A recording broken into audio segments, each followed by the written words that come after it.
Comunicar con todos los acentos.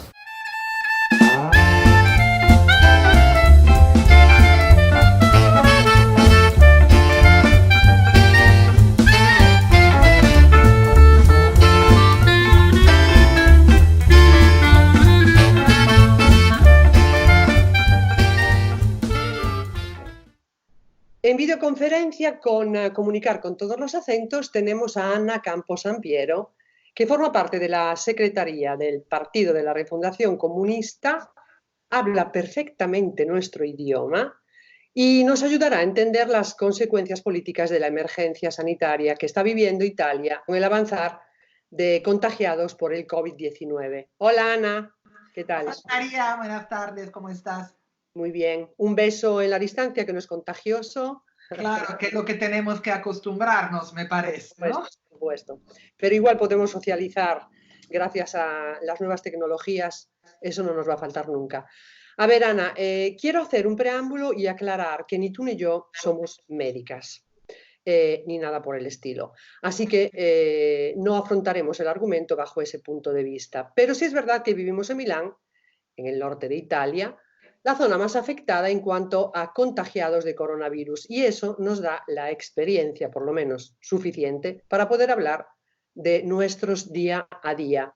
A este punto de la crisis, que ya hemos vivido escenas de rechazo y hasta repudio hacia los chinos, el repudio del resto del mundo hacia los italianos, los que vivimos en Italia, los bulos sobre el virus, el quitarle importancia al COVID-19 comparándolo con la gripe ordinaria, el pánico, la psicosis colectiva con consiguiente asalto de los supermercados, la organización del teletrabajo y de las clases online para estudiantes de escuelas, institutos y universidades, el bloqueo primero de zonas reducidas y ahora desde ayer 9 de marzo del cierre total de toda la nación. Perdona el preámbulo largo, pero así la gente de fuera nos entiende. Te pregunto, querida Ana, ¿cómo has vivido tú esto como mujer trabajadora y como política? Me interesa este punto de vista. Bueno, ¿cómo podemos decir? Es una situación que parece un poco afuera de la realidad, ¿no? Nos parece de quedarnos en una película de fantasciencia de serie B, de science fiction, ¿sí? De unas de estas que uno mira en la televisión y ya la mira y dice, bueno, sí, la historia ya la sabemos, empieza así, hay una crisis, muere un poco de gente, después se encuentra el héroe de la situación que encuentra cómo cuidar a las personas y todo finisse bien. Entonces estamos, yo creo, un poco esperando el héroe, que todavía no está. Lo que pasó y lo que ha pasado es que la gestión de esta crisis ha tenido que tomar en cuenta también el hecho que no estamos acostumbrados. Somos una generación, somos una época que no ha vivido grandes crisis. Estamos como país, estamos por ejemplo acostumbrados a gestionar un terremoto, porque somos un país que cada cuando lastimosamente llega un terremoto y hay un protocolo y unas medidas que uno conoce ya. Y normalmente es algo localizado, afecta a una parte del país, la otra parte del país se da pena, se solidariza, hace algo y ya. Y la vida empieza nuevamente. Estamos en algo nuevo, en algo que ninguno de nosotros ha conocido. Yo soy una de las que sigue trabajando, soy una de las que sale todos los días y va a trabajar y regresa todos los días a la casa. Así que mi vida está dividida en un adentro, afuera, adentro, afuera, adentro. Donde adentro te parece seguridad. Bueno, mi casa, por supuesto, se convierte en la casita donde tú te cierras, tienes tu casita, tu camita, tu comida y te quedas tranquila. Y afuera, yo, por mi suerte, no utilizo el transporte público, tengo una moto, un transporte privado, así que no encuentro a nadie.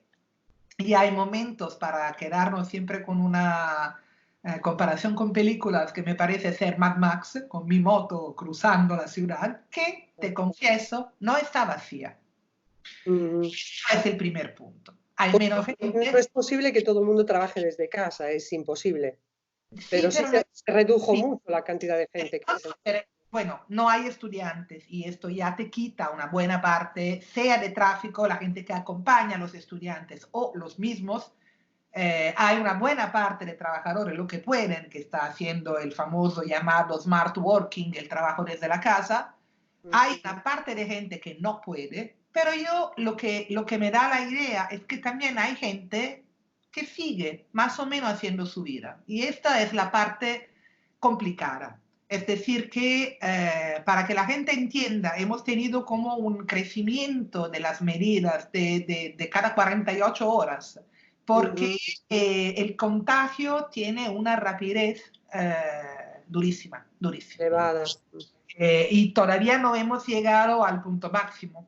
Todavía estamos en una situación donde, por un lado, esta gripe, porque sí, lastimosamente es una gripe dura, que afecta más a los pulmones, etcétera, etcétera, pero como fórmula, como tipología, es una gripe y tiene la misma rapidez de contagio.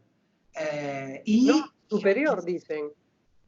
Sí, es decir que, sí, además cuando tú la subestimas, es decir que, bueno, no importa, no hace falta, y en esto también algunos políticos la han manejada de una forma un poco irresponsable.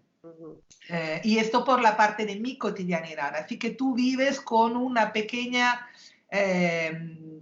constante como algo en tu barriga, ¿no? Que tú te parece que no te sientes muy bien y no entiendes por qué, cuál es la causa, porque aparentemente la vida es igual. Me levanto, voy al trabajo. Bueno, el trabajo, yo trabajo en una oficina que atiende público, el público se redució de una forma impresionante, obviamente,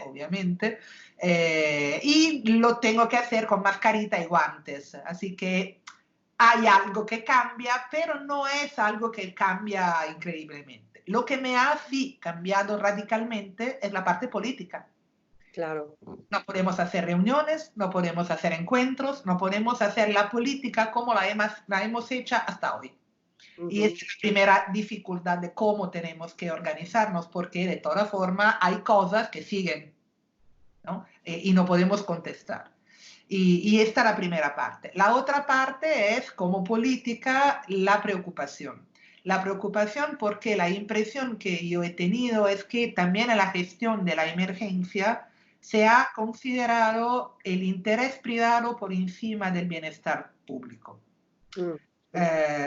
El presidente de la región Véneto que dice no vamos a cerrar el Véneto porque yo no lo puedo permitir, y después se da cuenta que el contagio no tiene color, no tiene frontera, no tiene nada de eso.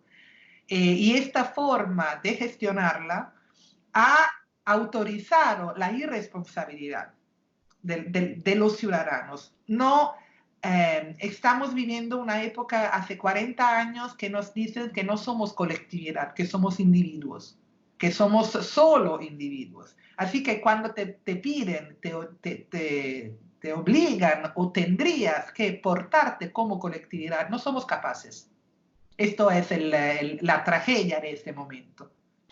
Claro. O sea, que tú crees que el gobierno italiano ha actuado de forma correcta desde el principio o no. En general, ya sin hablar de gobernadores específicos. Es que el problema es que tenemos que hablar de gobernadores específicos porque hace años que la competencia sobre la salud es regional, no es estatal.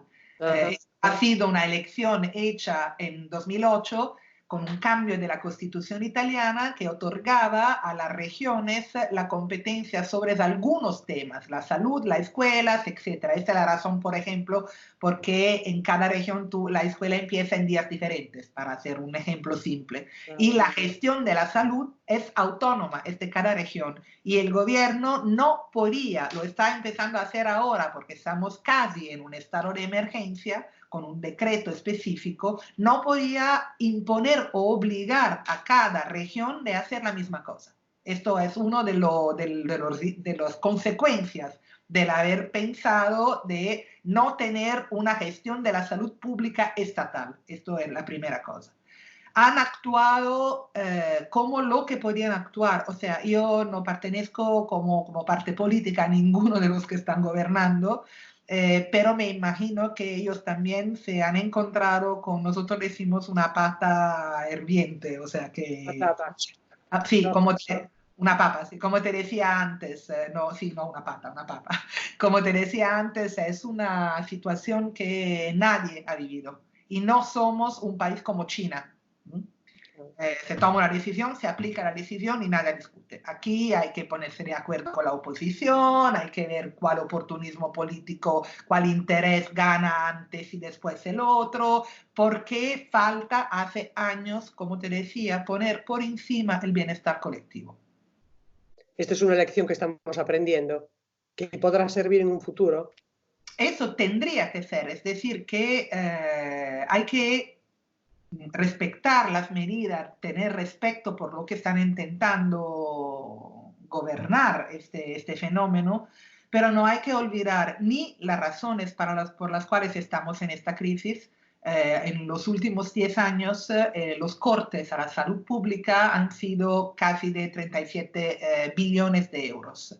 En la región Lombardía, donde las dos vivimos, es una que ha sido inversiones en el sector privado increíbles. Tú pagabas una visita a algo médico en un hospital privado sin pagar, es decir, convencionado con el público, donde el costo de la visita era 30 euros y el dinero que el público devolvía al privado era el doble. ¿No? Para la molestia de haber atendido gente que no era la gente rica que ellos querían. Entonces hay que aprender que el neoliberalismo es incompatible con una emergencia social, incompatible. Hay que aprender que el Estado es fundamental en la gestión del bienestar colectivo, del bienestar público, y que el sistema que nos han impuesto hasta hoy no lo permite. Así que yo creo que estamos en dos etapas, la actual, que es la de la emergencia, y la de lo que va a pasar después, que es la en la cual tenemos que pensar ahora, porque los otros estarían pensando en esto. Ya. Entonces, a este propósito de la salud pública, estoy pensando, tú conoces muy bien muchos países de América Latina, los conoces directamente, trabajas para ellos, o sea, los conoces bien. Y sabes que allí la salud pública casi no existe. Creo que solo Cuba tiene salud pública, no sé, pero no creo, la mayor parte es todo privado. ¿Cómo podrán afrontar esta epidemia que está llegando porque se está moviendo por el entero planeta? ¿Qué podemos decirle a los pueblos que están esperando que llegue esta epidemia y no van a tener los recursos económicos para afrontarla? La persona a pie.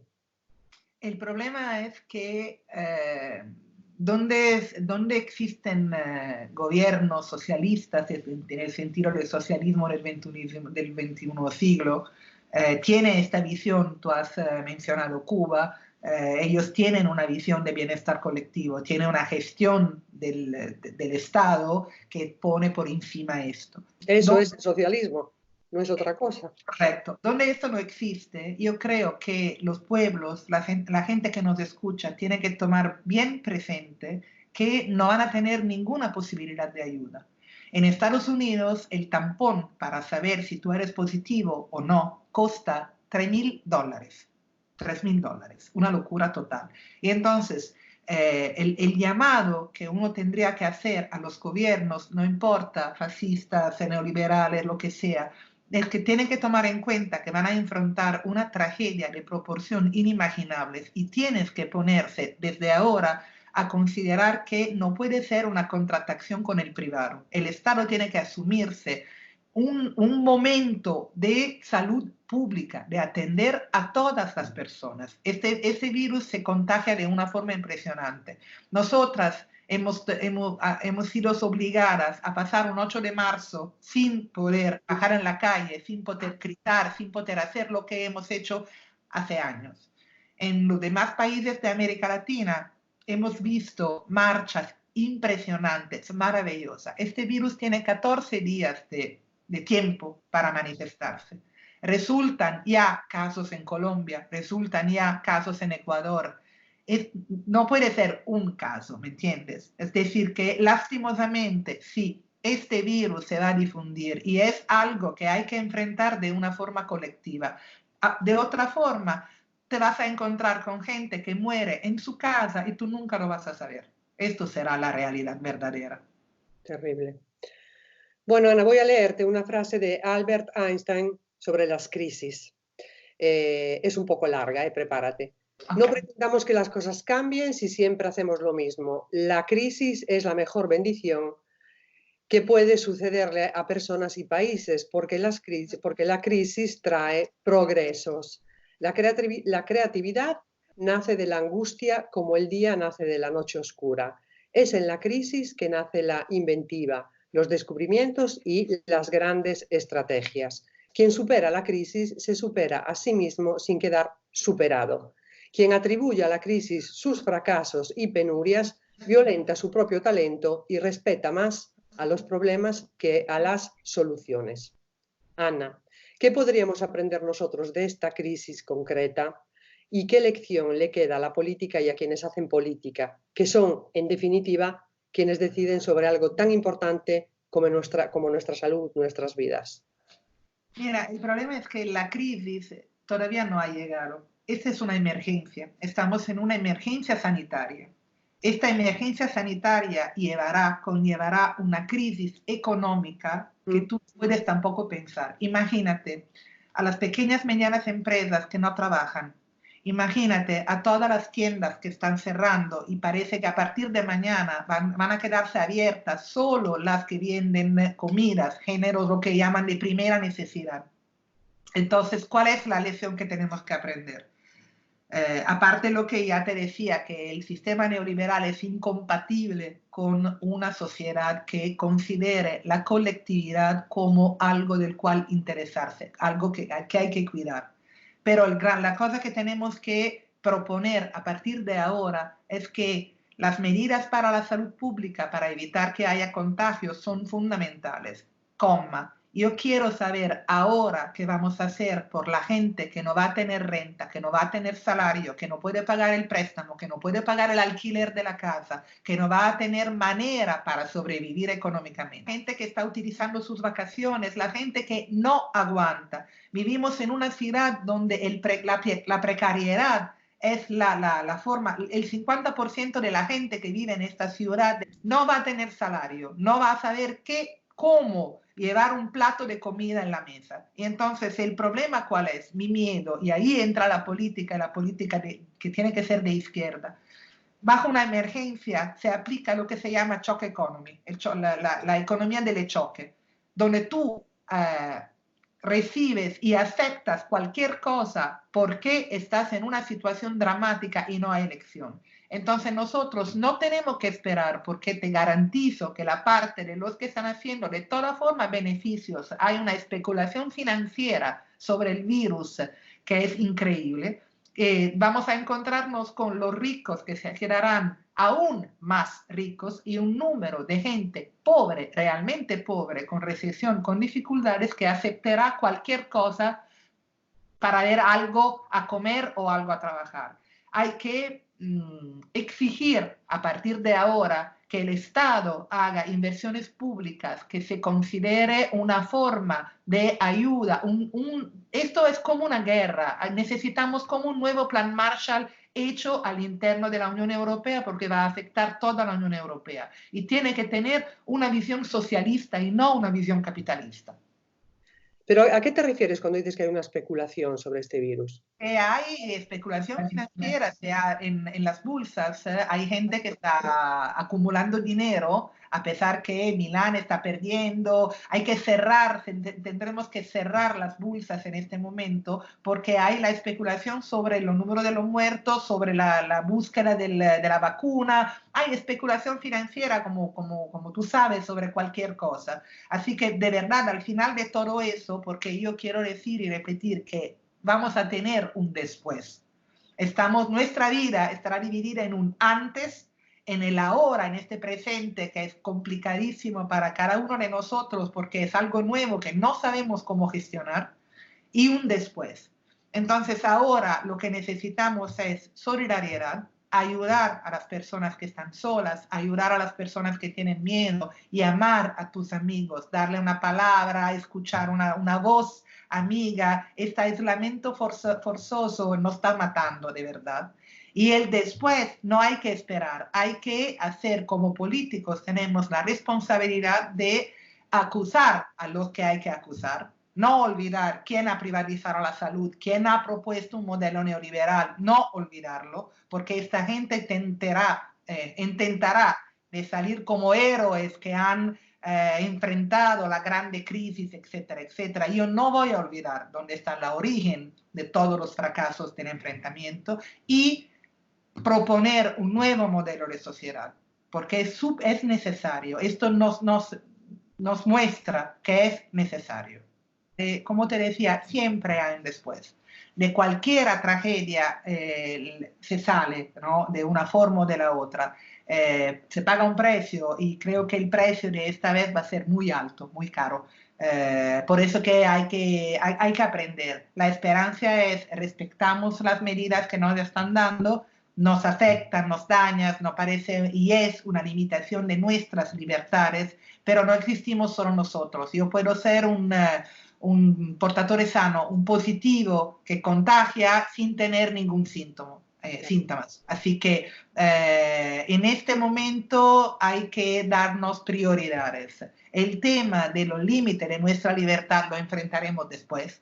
El tema de la crisis económica la enfrentaremos a partir de ahora, pero después, o sea que ahora son prioridades. Ahora hay que no pensar de ser Wonder Woman o intocables o que no, es una tontería, no pasa nada. Esto es una de las cosas que van a generar más enfermos. Entonces y por eso que sabemos que a partir de mañana las medidas van a ser aún más restrictivas, aún más duras. Entonces nos da pena, pero la esperanza es la de organizarnos porque el después será en nuestras manos. La posibilidad de construir una sociedad diferente será en nuestras manos. Que esperamos no se destruya por completo. Ojalá que esto acabe pronto. Yo te deseo mucha suerte y más que nunca mucha salud. Muchísimas gracias por atenderme, Ana. Gracias. Igualmente a ti, un beso virtual. Hasta pronto. Comunicar Con todos los acentos.